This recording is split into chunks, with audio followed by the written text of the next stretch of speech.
Get out of first class, you starving beggars. This place isn't made for people like you.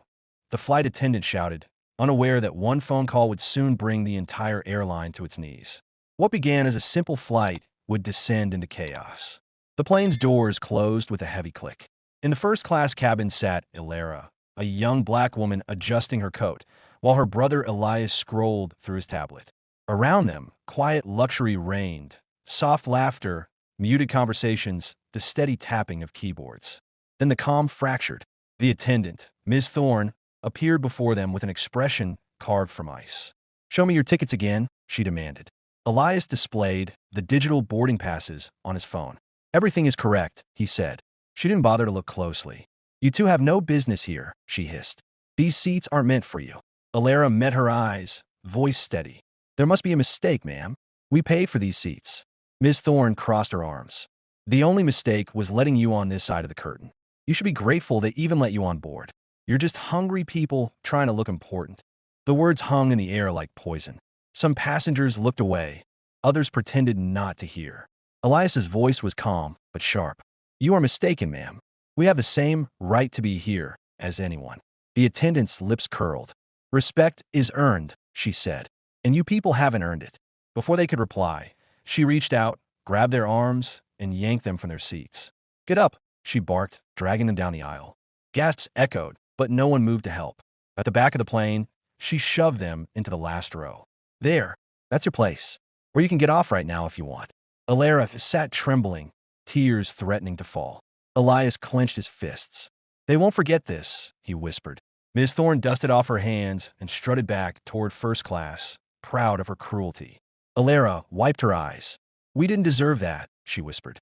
"We did nothing wrong." Elias's voice hardened. "I know." He pulled out his phone and made a call. "Dad," he said, his tone tight, "you won't believe what just happened. A flight attendant humiliated us, dragged us out of first class in front of everyone." There was silence. Then a low voice, controlled but furious. "What did you say?" Elias swallowed. "She called us hungry people, said we're worth nothing. Nobody helped." Alara's crying. His father's tone turned icy. "This will not stand." The line went dead. Minutes later, an announcement echoed through the cabin. "Ladies and gentlemen, our departure will be slightly delayed. Please remain seated." Whispers spread among the passengers. Then Ms. Thorne reappeared. Her face was pale, eyes red. She stopped before Alara and Elias. "I need to apologize." Alara stared, speechless. Elias's brow furrowed. The same woman who had just dragged them like criminals was trembling. "I made a terrible mistake," she said softly. "I shouldn't have treated you like that."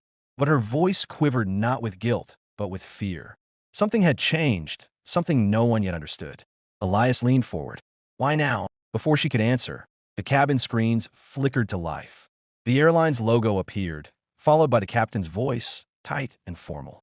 "Ladies and gentlemen, we regret to inform you that one of our flight attendants has been terminated for unacceptable conduct toward passengers on this flight." Gasps filled the air. Miss Thorne's name appeared on every screen.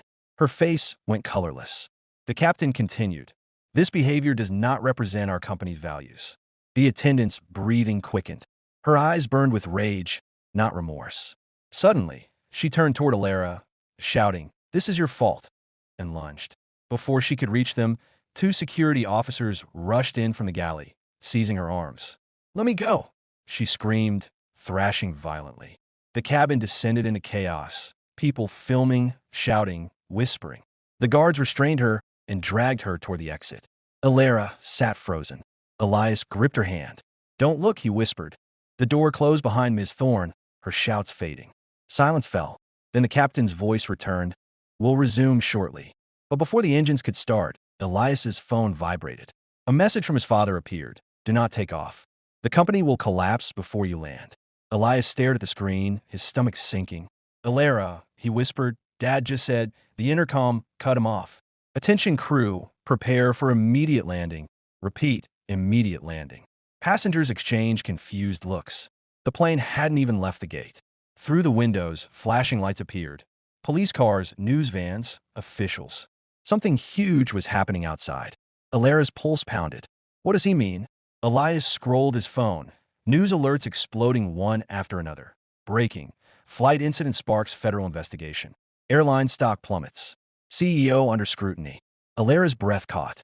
Dad, she whispered. Elias's voice was barely audible. He's not just our father. He's the Attorney General. The realization rippled through the cabin. Every passenger turned toward them. Cameras flashed from the windows outside. The captain spoke once more, his voice trembling.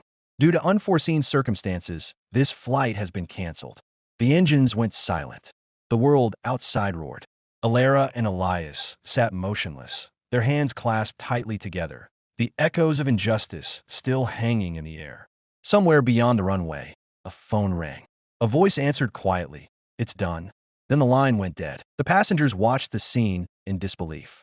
Some nodded in silence. Others whispered among themselves. No one rose to defend her. The guards dragged her down the aisle as her voice dissolved into screams of rage. Passing Elias and Alara, she shot a final look of hatred before disappearing toward the exit. Elias held his sister, trying to calm her while she still fought back tears. Suddenly, the screens flickered again. This time, there was no interruption from the captain or ambiguous messages. It was the airline's official statement, projected unfiltered in large letters and a solemn tone. The company deeply regrets the incident on this flight. As a result of an urgent investigation and irrefutable evidence of discrimination witnessed on this flight, we have made the immediate decision to terminate the involved flight attendant. Our airline will not tolerate any behavior that humiliates or discriminates against our passengers on the grounds of skin color, religion, or origin. We offer a public apology to the victims of this unfortunate incident and to the passengers who had to witness such an heinous act. The murmuring turned into exclamations. Some passengers put their hands over their mouths. However, the statement did not end there. The next line landed like thunder. The airline's senior management has been notified and is undergoing an evaluation of institutional responsibility. The facts of this flight will be broadcast on major international media outlets, and the incident will be investigated by human rights organizations. Elias clenched his fists. The rage did not disappear, but he felt that, for the first time, the scale was tipping in their favor.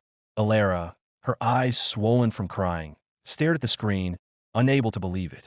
They had gone from being invisible, humiliated, to being at the center of an event that would shake the entire country. Passengers began to turn towards them. Some whispered clumsy excuses. "I didn't know. I didn't think it would go this far."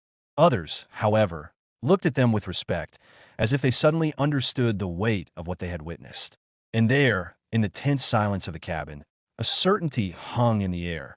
What had begun as an isolated act of racism was about to become the downfall of an entire airline. The announcement repeated one last time on the screens and finally went dark. The murmuring in the cabin turned into absolute silence. No one knew how to react. The plane remained stopped on the tarmac until the captain's voice sounded again. "Ladies and gentlemen, due to the incidents that occurred and the extraordinary situation affecting our company, this flight will not be able to continue. We ask for your patience while we coordinate the disembarkation." The passengers sighed, some annoyed by the delay, others aware that they were witnessing an event that would be commented on in all the news. The flight attendant, meanwhile, had already been removed from the plane by the guards. A police patrol from airport security awaited her outside. Meanwhile, Alara and Elias remained silent, still in the last row. They didn't feel victorious, only a deep exhaustion and the open wound of what they had lived through. Alara's eyes were still moist, and Elias, though trying to remain firm, felt a weight in his chest he couldn't release. Elias's phone vibrated. It was a message from his father. "Don't move. I'm on my way." The airline had offered public apologies, but the decision was already made. The young people could not travel to meet their father as planned. Instead, he had decided to fly immediately to the airport where they were. Hours later, while the terminal was a hive of journalists and cameras seeking statements, Alara and Elias waited in a private lounge. When they finally saw him arrive, they both stood up abruptly.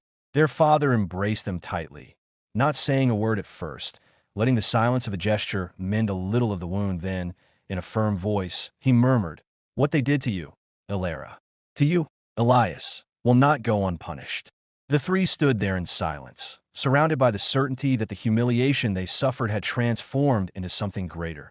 A wake-up call that would forever change not only the life of that flight attendant, but also the destiny of an entire airline.